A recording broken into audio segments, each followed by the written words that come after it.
What's going on, YouTube? The fears of becoming an owner operator. That's what we're going to talk about. But first, if you're coming back to the channel, welcome back to the crib, big baby. As always, it's good to see you. If this is your first time, my name is Kenny. Welcome. Good to see you and nice to meet you as well. October 25th, 2021, at the time of the recording, it's about 8:15 a.m. Eastern time. So depending on where you are and when you watch this particular video, good morning. By the way, since you're here, don't forget, if you haven't, hit that subscribe button, the notification bell. And if you feel others will like this type of content, by all means, share the channel. I was watching, actually, I guess I was kind of being nosy. I wasn't really participating, but there was a forum on Facebook last night, and you guys may have heard about this. You may even saw it, may even been involved in it. It was on, like I say, it was on Facebook, and it was talking about the fears of being an owner operator. And I was all engaged. I was like, man, this is really good because listen, we often we don't talk about our fears, and we don't admit to it, and we often don't talk about it. We certainly don't talk about it. But there was a lot of people engaged and just quite honestly just being honest about their fears of getting into the trucking business. Now, I didn't say box truck. There were a lot of people there that were looking to get into box trucks, and there were a lot of people looking to get into semis, just transportation in general, but primarily just trucking, right? And so, and I'm looking at my phones because I had to put some notes in here, so bear with me here. So there were seven items that I wrote down, and we're going to talk about all seven of them. The fears of becoming an owner operator. Listen, some of you may not have any fears whatsoever. And listen, kudos to you. I certainly had not one, not two, but several fears when I started my very first business. And I always said, listen, you're not human if you're not, but everybody's different. You know, some people didn't have any fears. But let's talk about those fears. And again, there were more, but these are the seven that I wrote down. So, number one was making a major change like quitting a job. Is it what I think it's going to be? Will my truck break down and can I bounce back? Will I like the lifestyle of trucking? How much money do I need? How do I know if this is the right decision? And the last one I wrote down, what if it do not work out? No, what if it doesn't work? I've given up a lot. Yeah, okay. Can't even read my own handwriting. So those are the seven that I wrote down. Again, this was a truck forum on Facebook last night, and there was a lot of people involved. And these were some of the things that people were saying in terms of what their fears are about getting into the trucking industry. Again, whether it's tractor trailer, whether it's box truck, and general trucking. Do you have any fears? And if so, what are those fears? I was like, man, that's deep. I gotta get some of this. And so let's talk about the first one. Making a major change like quitting your job. Well, there's there's so many different people with different mindsets, different thoughts, different opinions. I don't even have my wedding ring on. My wife's gonna kill me. Uh, I gotta go put that on. So there are some people who don't like their current job for whatever reason. Maybe they like it, but doesn't make enough money. Maybe they don't like it and the money is good. Maybe it's too stressful. Maybe it's they look at it as a job and not a career. It's just they're doing what they have to do. There's a wide spectrum right there. Some people like their job and they're getting ready to retire. And they're just looking for something to do. Maybe this was a second love, but they never had a chance to explore. It could be anything that affects that question, and that question is making a major change like quitting your job. Now, I don't encourage or recommend anybody to quit their job, especially by watching a YouTube video and watching the trend and watching people showing you, oh, I made this amount of money this week, but not showing you all their expenses. Uh, you can do this, you can do that, and then you just jump in and make a decision. I never recommend that. What I do recommend is what I always say, either at the beginning, in most cases at the end of all videos. Be smart in your decision making process, be patient, have a plan, and be disciplined. Do your research. And I think you should do that in any business, trucking or anything. You should always do that. But one of the first things that I did, and I think I briefly talked about this on an early video on this channel. I mean, it was really, really early, and I think I posed a challenge to you guys. But uh, and that was the first thing for me was the lifestyle. Before I got into researching the business, can I make money? Before I got to any of that, I researched the lifestyle because it is going to be something totally different than what I was accustomed to. Again, my background is communication. And so I sit and talk in front of a microphone or tell other people what to do with their radio station to grow their listenership or be more profitable. That's what I've done for over 3 decades. And so, and I've done some trucking here or there, but it was company driver. So me becoming a owner operator, now I assume all those responsibilities and and so the good and the bad. And so I had to research the lifestyle first.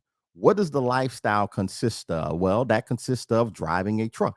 What do I want to do? Do I want to be local? Do I want to be over the road? If I'm going to be over the road, I got to talk to the fam, my wife, because I'm going to be away 2, 3 weeks at a time, maybe less, maybe longer, depending on what I'm doing, right? Um, but just not just talking about it, but actually doing it.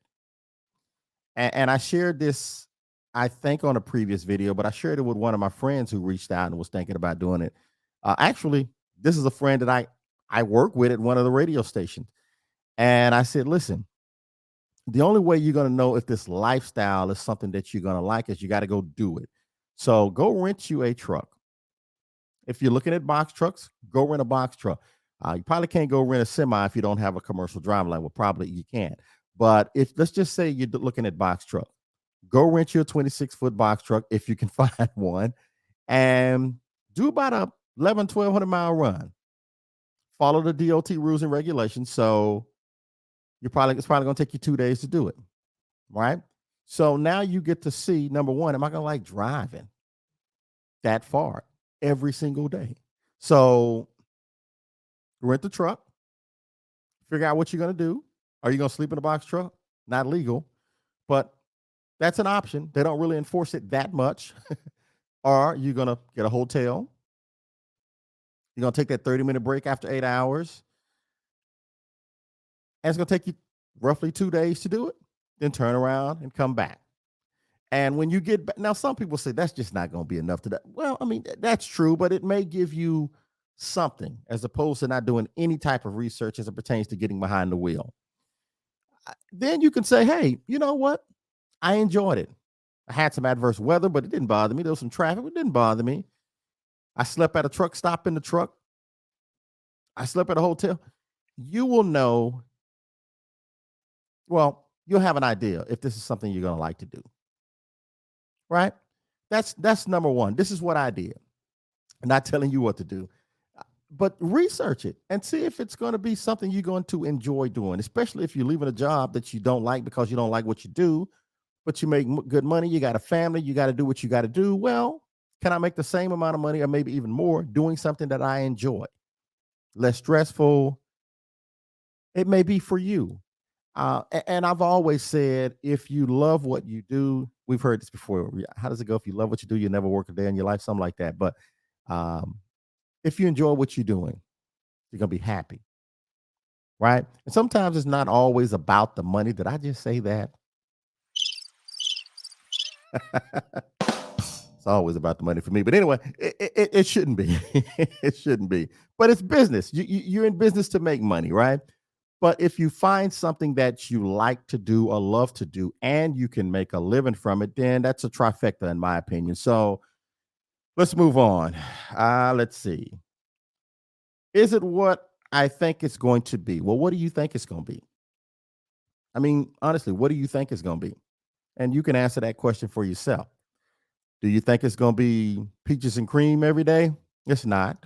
It's trucking, no matter what type of trucking that you do. Somebody said, well, what if I want to drive a bus like for Greyhound? Okay. You're in customer service pretty much and driving. You like dealing with people every day? Go for it. It may work for you. Chartered bus, whatever. Is it what you think it's going to be? What do you think it's going to be? Talk to people that are in that lane or in this lane. And like I say, if you can, tag along with them one day. I know that's kind of tough now with the pandemic. So, and I don't do that to make light of it, but some people may feel a certain way with you being in their truck if they can allow anybody in their truck. So, anything that you can do to try to expose you to some of the things that you're going to be exposed to when you're in this business, I would recommend doing that. Let's see. Will my truck break down and can I bounce back? Well, I'm experiencing this one. Mine, when I had a box truck, it broke down, not much, and I wasn't driving it every day, but it was an expense. It was a 30, 33, $3,200 expense, something like that. So there's expenses. But will your truck break down? Yes. It's a machine. All machines will break down. Now, there are some people who went out and bought a truck and have never had any issues outside of your regular maintenance, your oil change, your belts and your tires and stuff like that, but never a major breakdown like transmission go out, engine go out. But can those things happen? Absolutely. You've got to have a plan and you got to be prepared should these things happen so it don't put you out of business. It don't require you to go charge up your credit card or make a decision that's not going to be favorable to the family at home. And you've got to research and you got to be patient. You got to have a plan and you got to put some money back aside for that. When things are good, that's when you don't need to go make it rain. You need to be putting something back should something like this happen. And if it don't, great. You got more money, right? So there's nothing you can do about a truck breaking down. They all break down. It's a machine. You try to put yourself in position to where you minimize that. But again, it's a machine. I've known people who bought a brand new truck and they drove it off the lot, and 2 weeks later there was something wrong. Now, the good thing for them in that situation, the truck was under warranty and had a lot of extended warranty and all of those things. Maybe it was a lease with a maintenance plan, and they were just inconvenienced, but not out of a lot of money, if any at all. And so, but they break down. So you got to have a contingency plan for how you want to deal with that, if that makes sense. All right, let's see. What's the next one? We've already talked about, well, I like the lifestyle of trucking. How much money do I need? Well, that's another one of those. The answer to that question is different for everybody. How are you getting your truck? Are you renting? Are you leasing? Are you doing a retail? Are you paying cash? How are you getting your truck? Are you going to run under somebody else's authority? So you don't need to get your own authority. So now you don't have to worry about that high insurance. You still will have to have insurance, but just not 750,000 minimum or a million. And most brokers, shippers, receivers, they want to see at least a million. But I think the requirement 750. So if you're running under somebody else, you don't have to worry about that. So I mean, that's a tough question to answer. You will get that information quickly when you start looking at the numbers and how you want to do business. You've got fees, but whatever that number is, I would try to have at least 6 months of that already aside. That means if you don't make money for 6 months straight, you're still in business. It won't affect your business, and that's going to be rare that you don't make money for that. I've never known a situation like that. 6 months. So I always recommend having some reserves. That's just my opinion. All right, let's see. How do I know if it's the right decision?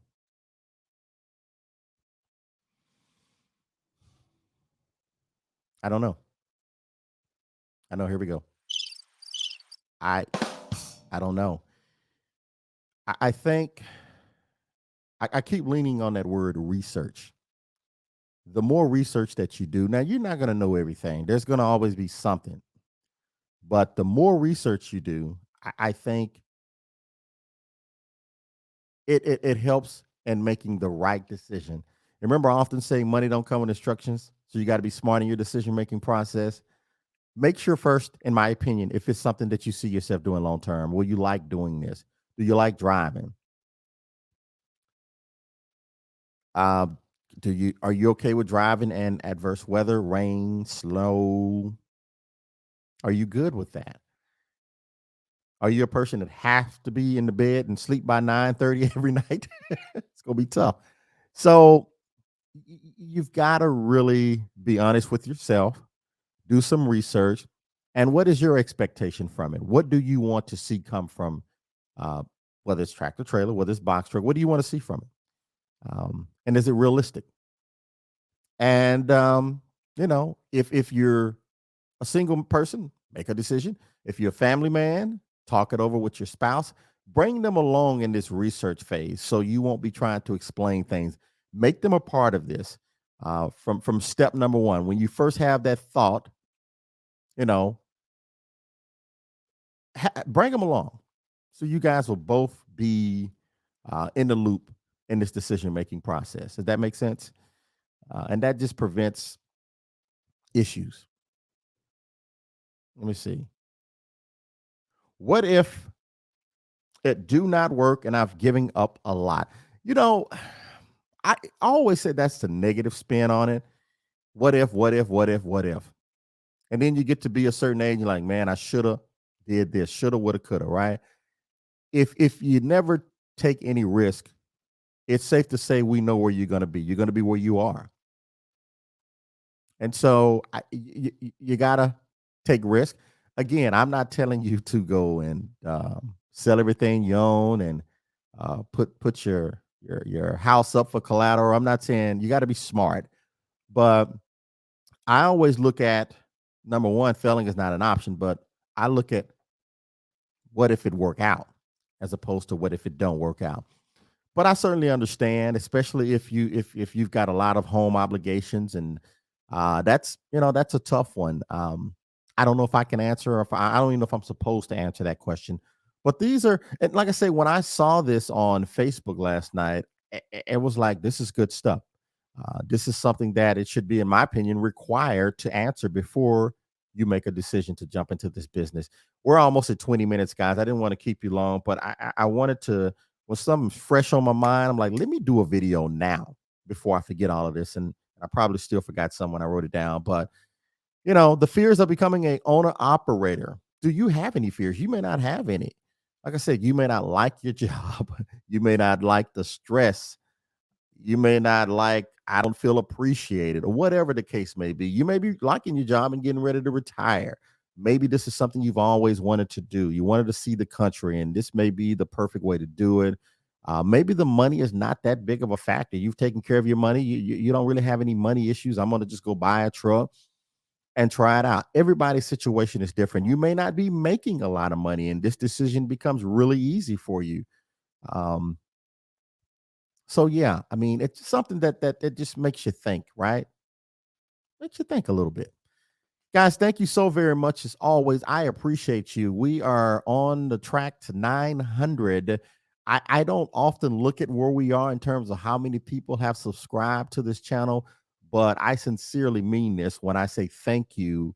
Whether it's 4 people or if it's 500 people or it's 1,000 people who decide to come to this channel, even for those who come who don't like it, I appreciate that. When you're doing something in the public eye, and you are, because anybody can see this, and you for whatever reason decide to come back, you've decided to support the channel, and that means you've decided to subscribe. There are people who don't like this channel but subscribe and come to let me know they don't like it. I appreciate you, and I'm not being sarcastic when I say that. I do, because there's something that I do or don't do, but it makes you come back, and I appreciate that support so very much. um, this is a platform where you're able to look and see how many people are engaged, and it's humbling. It's amazing. It's like, really, somebody come and watch me talk? But I really hope at the end of the day that you get something out of it. When I first started the journey of learning more about the box truck, I was looking at a lot of YouTube channels as well. That wasn't my only means of researching, but I did look at a lot. And in some cases it wasn't helpful, but in a lot of cases, most cases, it was helpful. It got me to thinking about different things. And so it's like a real tight niche family here on YouTube.